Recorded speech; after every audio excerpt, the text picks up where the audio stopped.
India TV YouTube channel को subscribe करें और बेल आइकन दबाएं।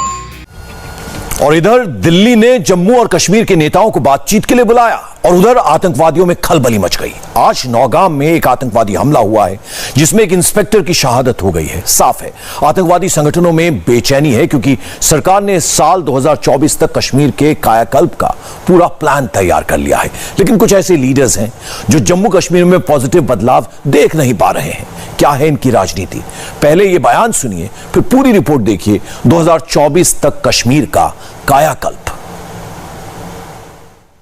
जो हमें कॉन्स्टिट्यूशन ने हमें हक दिया है, जो हमारे साथ जो हमें मिला हुआ था, उसके बावजूद भी जम्मू कश्मीर में एक मसला था।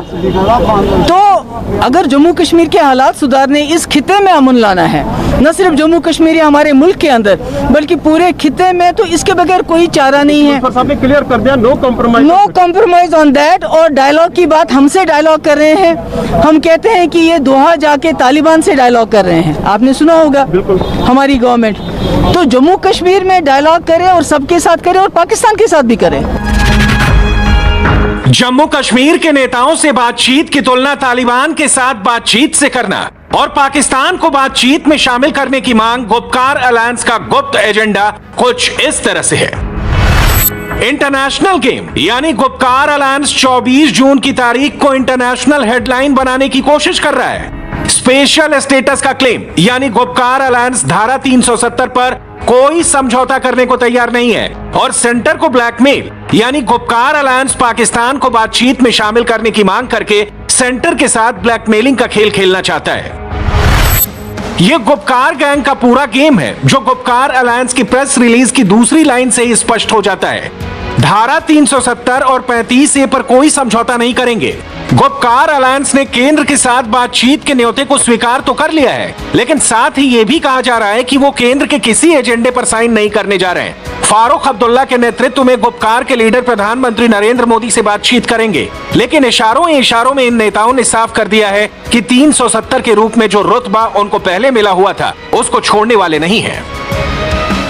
हमें उम्मीद है कि हम अपने जो मौक़िफ़ है उसको वहाँ पे वज़ीर आज़म साहब और होम मिनिस्टर साहब के सामने रखें। हमारा मौक़िफ़ जो है वो आपको मालूम है, उसको दोहराने की ज़रूरत नहीं है। क्या डॉक्टर साहब प्री कंडीशन है? हमारा मौक़िफ़ जो है वो है और रहेगा। हम आसमान के तारे तो मांगेंगे नहीं, लेकिन वही मांगेंगे जो हमारा रहा है और हमारा ही रहना चाहिए। जम्मू कश्मीर में सेंटर की पॉलिसी कुछ ऐसी है कि जम्मू कश्मीर में मुफ्ती परिवार और अब्दुल्ला परिवार का राजनीतिक प्रभुत्व लगभग खत्म हो गया है।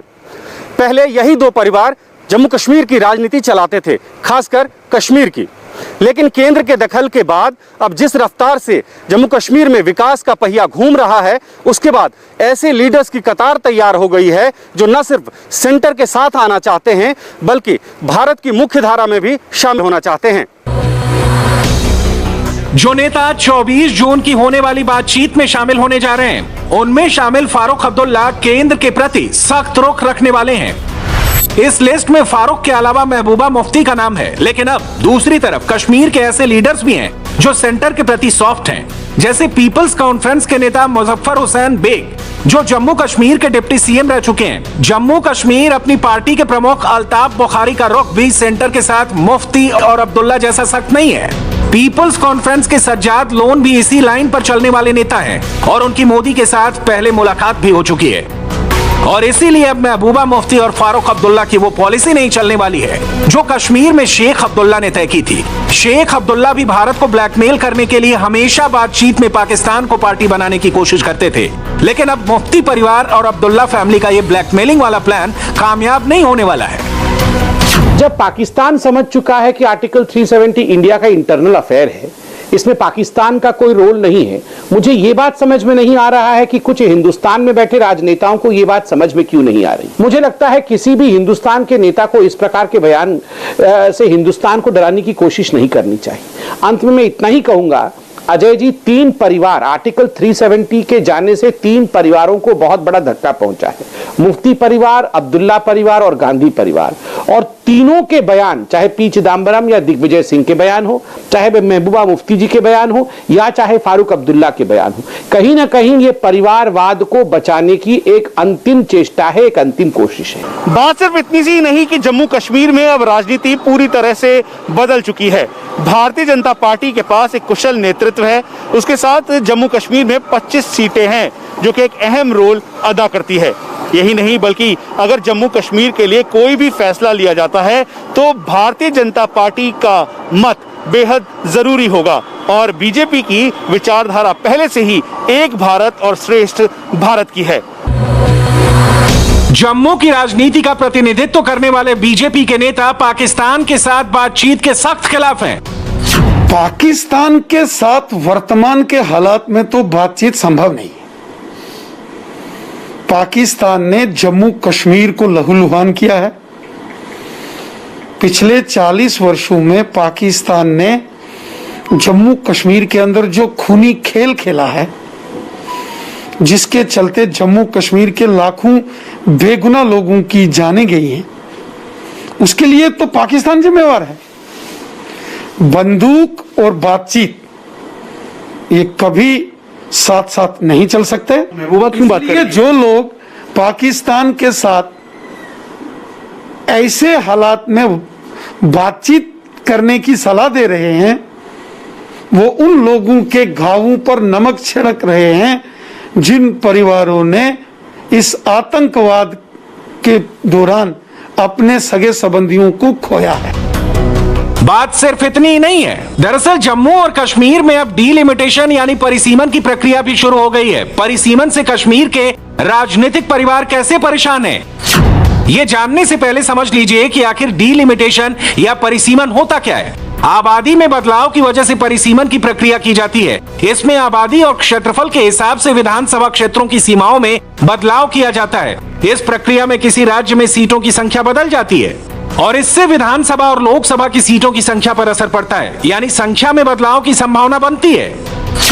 जम्मू कश्मीर में परिसीमन इसलिए जरूरी है क्योंकि जम्मू की कई सीटों पर वोटर्स की संख्या 1 लाख से ज्यादा है और कश्मीर की कई सीटों पर वोटर की संख्या 50,000 से भी कम है। आबादी के हिसाब से जम्मू में नई सीटें बढ़ भी सकती हैं। अगर ऐसा हुआ तो अब तक जम्मू और कश्मीर की राजनीति में मौजूद कश्मीर का दबाव खत्म हो जाएगा और इससे भी मुफ्ती परिवार और अब्दुल्ला परिवार काफी परेशान नजर आ रहा है।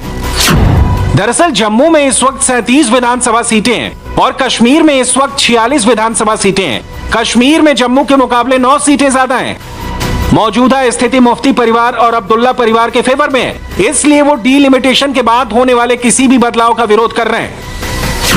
पिछले साल जम्मू कश्मीर में परिसीमन के लिए परिसीमन आयोग बना था। रंजना देसाई इस आयोग को हेड कर रही हैं। जम्मू कश्मीर के 5 सांसद यानी नेशनल कॉन्फ्रेंस के 3 और भारतीय जनता पार्टी के 2 सांसद इसके मेंबर हैं। लेकिन नेशनल कॉन्फ्रेंस आयोग की इस बैठक का बहिष्कार करती रही है। लेकिन अब नेशनल कॉन्फ्रेंस पर भी इन बैठकों में शामिल होने का दबाव लगातार बढ़ता जा रहा है और हो सकता है कि आगे की बैठकों में नेशनल कॉन्फ्रेंस के सांसद परिसीमन आयोग की बैठकों में शामिल हो। वजह साफ है, नेशनल कॉन्फ्रेंस के बहिष्कार के बाद भी परिसीमन आयोग का काम बहुत तेजी से जारी है। आयोग ने 18 पॉइंट्स पर राज्य के 20 डिस्ट्रिक्ट कमिश्नर से रिपोर्ट मांगी थी, जो अब मिल चुकी है। अब यहां भी अंतर बिल्कुल साफ नजर आता है। जहां एक तरफ अब्दुल्ला परिवार और मुफ्ती परिवार परिसीमन नहीं चाहता है, वहीं दूसरी तरफ बीजेपी के नेता परिसीमन का समर्थन कर रहे हैं। आने वाले समय में क्या डिलिमिटेशन के तहत जम्मू और कश्मीर की जो भागीदारी है इस पॉलिटिकल सिस्टम में वो इक्वल होने जा रही है या फिर जो नंबर ऑफ सीट्स हैं वो अलग हो सकता है? किस तरीके का आपका एनालिसिस? देखिए, ये हम मानते हैं कि जो पहले यहाँ पर डिलिमिटेशन हुई थी उसमें कहीं ना कहीं डिस्क्रिमिनेशन हुई थी और आज जिस सीट से मैं लड़ता हूँ गांधीनगर से, वो 2 लाख वोटर्स की सीट है और कश्मीर में बहुत सी ऐसी सीटें हैं जहाँ पर 17,000 वोटर हैं। हमारे जम्मू जिला की इस वक्त 11 कॉन्स्टिट्यूंसीज हैं और कई वहाँ पर जिले हैं जिसकी 1 कॉन्स्टिट्यूंसी है। इस बारे में सोचने की जरूरत है, कोई ना कोई मापदंड तय करके जिसमें एरिया को देखा जाए, जिसमें असेसिबिलिटी को देखा जाए, टेरन को देखा जाए, उसमें वोटर्स को देखा जाए, उसमें पॉपुलेशन को देखा जाए, सभी को आधार मानकर सभी के साथ इंसाफ होना चाहिए, ताकि आइंदा इस प्रकार की बार बार से प्रक्रिया करने की जरूरत ना हो। और डिलिमिटेशन कमीशन ने बहुत जल्द जम्मू कश्मीर के तमाम डिस्ट्रिक्ट्स का दौरा करना है, उन्होंने रिपोर्ट लेनी है, वहाँ एक बाज़ाब्ता नियम है, रूल ऑफ लॉ है, रूल रेगुलेशंस हैं, उनको फॉलो करके अगर डिलिमिटेशन होता है तो सबका के साथ न्याय होगा, जस्टिस होगा, हर वर्ग के साथ, हर क्षेत्र के साथ, समाज के हर तबके के साथ। देखिए, डिलिमिटेशन के बारे में हमने प्रिंसिपल स्टैंड पहले लिया हुआ है, वो ये कि सारा एक्सरसाइज अनकॉन्स्टिट्यूशनल है। जिस कानून के तहत आप ये एक्सरसाइज कर रहे हैं, उस कानून को हमने चुनौती दी हुई है, हमने उसको अपोज किया हुआ है और चैलेंज किया हुआ है। तो ये हमने जो चेयरपर्सन साहिबा हैं, वो भी एक लीगल ल्यूमिनरी है मुल्क की, उनको भी हमने ये वाकिफ कराया है कि ये सुप्रीम कोर्ट के तकद्दुस के खिलाफ होगा। अब तक जम्मू और कश्मीर में अनुसूचित जाति यानी एससी के लिए 7 सीटें रिजर्व होती थी और ये सीटें भी जम्मू में थी, लेकिन अब पहली बार 11 सीटें और रिजर्व होंगी जो अनुसूचित जाति के लिए होंगी, यानी अब जम्मू और कश्मीर में कुल 18 सीटें रिजर्व होंगी। दरअसल ये स्थिति भी महबूबा मुफ्ती और फारूक अब्दुल्ला के लिए बिल्कुल भी सुटेबल नहीं होगी, क्योंकि अगर कश्मीर की 11 सीटों को अनुसूचित जनजाति के लिए रिजर्व कर दिया जाता है तो इसका सीधा राजनीतिक नुकसान इन दोनों पार्टीज को होगा, क्योंकि माना यह भी जाता है कि कश्मीर के ट्राइबल्स लोगों का समर्थन ना तो महबूबा मुफ्ती की पार्टी पीडीपी और फारूक अब्दुल्ला की पार्टी नेशनल कॉन्फ्रेंस को है, जिसकी वजह से इनको राजनीतिक नुकसान के साथ साथ आने वाले चुनावों में काफी दिक्कत का सामना करना पड़ेगा। परिसीमन आयोग ने परिसीमन को लेकर कश्मीर के लोगों की राय भी मांगी थी। हमने खुद परिसीमन के मुद्दे पर कश्मीर के लोगों की राय जानने की कोशिश की है। अगर हम बात करें कि ऑल पार्टीज मीटिंग हो रही है, सभी लोगों को अभी देखना ये बाकी है कि आखिर क्या डिसीजन होने वाला है, ये किसी को पता नहीं है। अफवाहें पहले ही गश्त कर रही थी कि कुछ होने वाला है। हाँ, उसके बाद अब आप ऑल पार्टीज मीटिंग बुला रहे हैं तो उसमें अब अंदेशा है कि शायद कुछ होने वाला है। जिस हिसाब से एक रूमर फैला है कि उससे मेजॉरिटी जम्मू की आएगी, मुझे नहीं लग रहा है। जो कमीशन बैठा है इस पे, कमीशन एक प्रॉपर एक डिसीजन लेगा कि किस तरीके से, क्योंकि ये तो बेसिस ऑफ ये ना पॉपुलेशन आ जाती है डिलिमिटेशन, उसकी वजह से बहुत समय से यहाँ पे डिलिमिटेशन हुई नहीं है। बहुत सी मांगे भी थी, आधे लोग इसमें रूमर भी फैला रहे हैं कि इनसे प्रॉब्लम होगी। मुझे नहीं लग रहा है कमीशन एक वन साइडेड फैसला लेगी। मैं अगर बोलूंगा डिलिमिटेशन की वजह से जी कश्मीर को फायदा है, लेकिन एट द अदर साइड अगर हम देखें there were almost 85% population of Kashmir valley जो कहते हैं कि नहीं, डिलिमिटेशन जो है कश्मीर वैली के अंदर नहीं होनी चाहिए, क्योंकि इसकी वजह से कहीं ना कहीं से डायरेक्टली और इनडायरेक्टली जो है कश्मीर के अंदर बहुत सारे बदलाव आ जाएंगे, जिसकी वजह से शायद कश्मीर के आवाम को या पूरे कश्मीर वैली को जो है बहुत कुछ भुगतना पड़ेगा। और उसकी चीज़ की वजह से जो है मुझे लगता है कि अगर डिलिमिटेशन होती है, मैं अपने बारे में कहता हूँ कि कुछ फायदे हो सकते हैं, लेकिन साथ ही साथ में बहुत सारे नुकसान भी जो है कश्मीर को देखने पड़ेंगे। अगर डिलिमिटेशन प्रोसेस यहाँ पर स्टार्ट की जा रही है तो उसमें ज़्यादातर सीटें जो है जम्मू को मिलेंगी, और कश्मीर में जबकि पहले से ही यहाँ पर 44 सीटें थी तो उसमें बिल्कुल डिक्लाइन उन सीटों को किया जाएगा। बिल्कुल जाहिर सी बात है, जिस तरह से यहाँ पर जो सियासी पंडित हैं वो कह रहे हैं कि यहाँ पर डेमोग्राफी चेंज होगी, यकीनन उससे ये खदशे जाहिर हो रहे हैं। लेकिन अगर साथ में ये बात करेंगे, जो सॉफ्ट कॉर्नर अभी बीजेपी की तरफ से दिखाया जा रहा है, अभी 24 तारीख को यहाँ पर ऑल पार्टी मीटिंग भी बुलाई गई है, यहाँ के जो रीजनल लीडर्स अभी जो पता चला कि वो पार्टिसिपेट करेंगे उसमें। जम्मू कश्मीर के पुनर्गठन के बाद जम्मू के लोगों को भी उम्मीद है कि अब उनको यहाँ की राजनीति में इंसाफ मिलेगा और वो प्रतिनिधित्व मिलेगा जिसके वो हकदार हैं। जम्मू के लोगों को काफी उम्मीदें हैं, क्योंकि एट प्रेजेंट सिनेरियो जो है उसमें 46 सीट जो हैं वो कश्मीर को दी गई हैं, 37 जम्मू रीजन में है और जो 4 सीटें थी वो लद्दाख को थी, जो कि अब अलग यूनियन टेरिटरी बन गई है। मेरा जो मानना है कि जम्मू और कश्मीर जो कि पहले एक स्टेट थी और अब एक यूनियन टेरिटरी है, ये एक पक्षी की तरह है जिसके 2 पंख हैं, एक जम्मू और एक कश्मीर। जब तक आप इन दोनों पंखों को बराबर से एम्पावर नहीं करेंगे तब तक इसकी ये पक्षी उड़ान नहीं भरेगा। देखिए, जो एरिया के हिसाब से सीट्स की डिवीजन है, जो भी है, वो एक हमारा जो भी हमें रिप्रेजेंट करता है वो इतना बड़ा एरिया नहीं देख सकता। इतने बड़े एरिया को उसके लिए भी एक जस्टिस नहीं है कि वो इतना बड़ा, तो बहुत सारे लोग निगलेक्टेड हो जाते हैं एरिया के हिसाब से। जितना जितना सीट्स कही, जैसे गांधीनगर ही बहुत बड़ी कॉन्स्टिट्यूएंसी है, गांधीनगर की बात करें। पिछले हमने 100 सालों के डोगरा रूल में भी कभी ऐसा कोई हमारे साथ कभी किसी पूरे स्टेट में जो बर्स्ट स्टेट थी, किसी के साथ डिस्पैरिटी नहीं हुई। महाराजा ने कभी किसी को ये नहीं कहा कि आप गरीब हैं, आप अमीर हैं, आप एससी हैं, आप एससी हैं, आप मुस्लिम हैं या आप ये हैं। तो रिलीजन के ऊपर या आइडियोलॉजी के ऊपर कभी डिस्पैरिटी नहीं की गई। तो अब जो पिछले साल में 70 सालों में जो ख़त्म चीज़ें हुई हैं यहाँ पे, जो एक आइडियोलॉजिकल वॉर जो यहाँ पे चलाया गया है पिछले कुछ दशकों से भी, उसमें वहाँ के यूथ को भी प्रॉब्लम हुई है, यहाँ के यूथ को भी प्रॉब्लम हुई है। रीज़न ये है कि वहाँ जम्मू की बात करने के लिए कोई है नहीं। अगर आप ये मान के चलें कि जो बीजेपी की लोकल यूनिट के लोग हैं वो जम्मू की बात करेंगे तो ऐसा होने वाला नहीं है। अगर ऐसा होने वाला होता तो हमें पिछले 7 साल में हमने देखा होता कि वो पीडीपी के साथ अलायंस नहीं करते, एजेंडा ऑफ अलायंस नहीं बनता। देखिए, मेरे मन में वही चलता है जो जम्मू के मन में चलता है, लेकिन जम्मू के मन में अभी काफ़ी मिक्स्ड सी फीलिंग्स हैं, जिसमें सबसे ज़्यादा प्रायोरिटी पर एक ही चीज़ है कि जो भी हो जम्मू की डेवलपमेंट को लेकर ज़रूर कुछ ना कुछ पॉजिटिव होना चाहिए। इनफैक्ट मैं तो ये कहती हूँ कि सब जगह इक्वल डेवलपमेंट होनी चाहिए। लेकिन जैसा आपने कहा कि मैं जम्मू की नब्ज़ पहचानने की कोशिश करती हूँ, तो जम्मू वालों की एक ही शिकायत रहती है कि जब कभी डेवलपमेंट की बात आती है तो जम्मू को इग्नोर किया जाता है। जम्मू को इक्वल रिप्रेजेंटेशन दी जाए, कुछ नहीं तो थोड़ा तो ज़्यादा इंक्रीज की जाए जम्मू की रिप्रेजेंटेशन। आप स्टेट बनाएं, यूटी बनाएं, जो भी बनाएं, लेकिन लोगों को ध्यान में रखें, बच्चों को ध्यान में रखें। आफ्टर ऑल ये बच्चे भी हमारी डेवलपमेंट, हमारी नेशन की आगे प्रोग्रेस के लिए बहुत इंपॉर्टेंट है। जम्मू को अलग स्टेट बनाने के लिए है, कोई कह रहा है असेंबली के लिए है, लेकिन आपके माध्यम से प्रधानमंत्री जी से अपील है कि जो भी आप फैसला लोगे वो जम्मू कश्मीर की भलाई के लिए होगा।